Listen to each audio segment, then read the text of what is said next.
Фирма Образователни технологии разработи нов продукт за обучение по английски език. Този продукт покрива потребностите за 8-ми подготвителен клас, а също така и образователни нужди на ученици от по-горните класове, които желаят да развият езиковите си умения.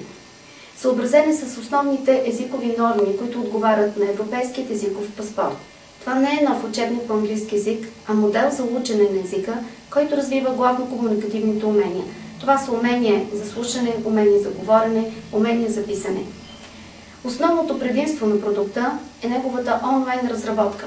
Продуктът може да се ползва дистанционно от дома, от друг град или държава. Това спестява значително време на учениците и отговаря на предпочитаният от тях начин на учене. Продуктът е разработен по теми, които покриват ежедневието на тинейджерите, а също така и напълно учебниците, които са от 8-ми подготвителен клас. Накрая след продукта има разработени изпитни формати, които учениците могат да решават онлайн, да виждат верните отговори и обясненията към тях и така да направят един пълноценен тренинг преди държавният си изпит след 8-ми подготвителен клас. Този тренинг помага и на ученици от по-горните класове да се подготвят добре за взимане на първи сертификат на Кембридж. Нека разгледаме продукта по теми. Всеки урок в веб-курса съдържа схематично представени граматически структури с упражнения и тестове след тях. При тестовете има обратна връзка, обяснение на грешките. Тестовете могат да се правят многократно до получаване на 100% резултат. Текстове за четене по теми, застъпени и в изпитните варианти на Кембридж. Чрез тези задачи се усвоява необходимата лексика и за изпита, и за широко шитейско ползване. Към тях има и речник с най-използваната фразеология и тестове за проверка на усвояването на лексиката. Видеоклипове – учебни и реални за трениране и въздействие на слуховото възприятие на обучаваните. Песни от различни музикални стилове, слушани от тинейджерите. Задачите с музика са приятни, забавни и изключително полезни, защото се слуша автентичен английски. Имат силно мотивираща роля. Игри, кръстословици, шеги, линкове с полезни сайтове по темата, предназначени за надграждане при тези деца, които са започнали по-отдавна да изучават английски език. Трениране на писане, представени са схеми и стандарти за писане на различни житейски и изпитно необходими видове текстове, от СМС и имейл до приятел, до официални имейли и писма, съчинения, статии, рецензии, доклади и други. Задачите са поставени реалистично и комуникативно. За проверка нивото и развитието на комуникативните умения на учащите, както и на тяхната езикова прецизност, онлайн програмата съдържа изпитни формати. Изпит след 150 часа обучение с обяснение на верни отговори. 3 варианта на държавен изпит след 8-ми клас с обяснение и верни отговори. Държавният изпит от 2008 година за 8-ми подготвителен клас и изпит след 320 часа обучение, както и упражнения и тренинг за подготовка за тези изпити в съответният формат. Ще демонстрирам тема от продукта животни. Темата започва с кратък илюстриран текст за четене с разбиране, рекорди от света на животните и хората, следван от въпроси, проверяващи разбирането.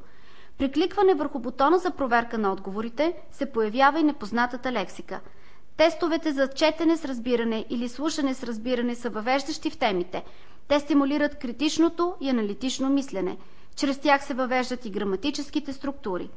Следва учебен видеозапис, отново върху тема животни, който обаче вече акцентира на граматическият момент, сравнителна и превъзходна степен на прилагателните имена. След като са се запознали с лексическите и граматическите акценти, идва времето за обобщаване на граматиката. Граматическите конструкции са представени таблично, атрактивно с минимум обяснения. Следват леки упражнения върху представените граматически структури и 2 мини-теста с изпитен формат. По-трудните са отбелязани с звездичка, за да се направят повторно и на по-късен етап.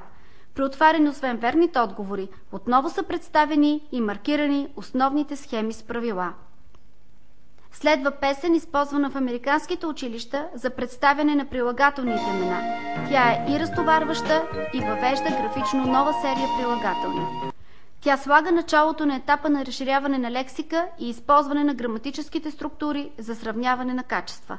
Това става и с игри и забавни видеоматериали. В тази част са включени много елементи за надграждане. Тук има интересен видеоматериал от BBC, състезателен тест от типа на Стани богат на тема "Познаваме ли животните?", видео, представящо интересни идиоми с животни.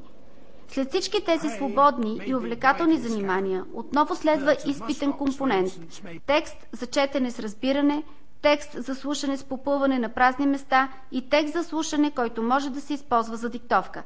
При отваряне на отговорите се отваря и целият текст, като по този начин ученикът може сам да си направи проверка. Всяка тема завършва и с подходяща задача за писане. Тук те са две. Първата е по-лека и забавна – изготвяне на правилник за стопани на животни. Представени са най-подходящите структури за това. Втората е по-творческа – проект представяне на застрашен животински вид с ползване на уеб ресурси. Даден е линк към подходящи уеб ресурси и насоки за съставяне на проект. След изпълнение на всички дейности в темата, ученикът е разширил лексикалния си запас по определена тема с над 100 единици. Пасивно и активно ги е използвал, усвоил и е упражнил на първи етап доста важни граматически структури. Разширил е познанията си за животните и е създал собствен текст, който може да бъде проверен от учителя му и по електронна поща или представен устно в клас. В темите за изпитни формати започва усилено трениране на изпитните компоненти на граматически принцип. В тези теми ще бъдат преговорени основните граматически конструкции във формат държавен изпит, който се препокрива с формат матура и до голяма степен формат за първи сертификат.